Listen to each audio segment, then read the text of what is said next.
Ансамбль фахового коледжу «Універсум» «Кіндербум». Дві пісеньки. Слова і музика Лесі Горової.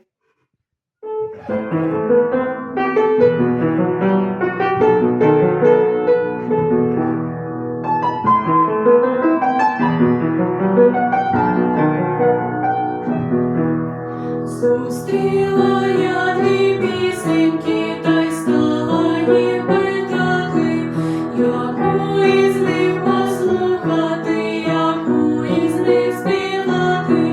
Одна була веселою, а друга сумувала, напевно, зла чаклунка її зачарувала.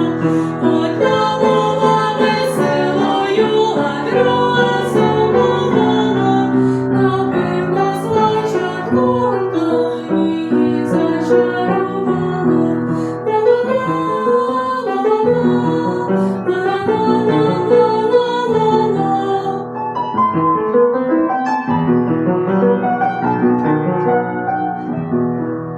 Одна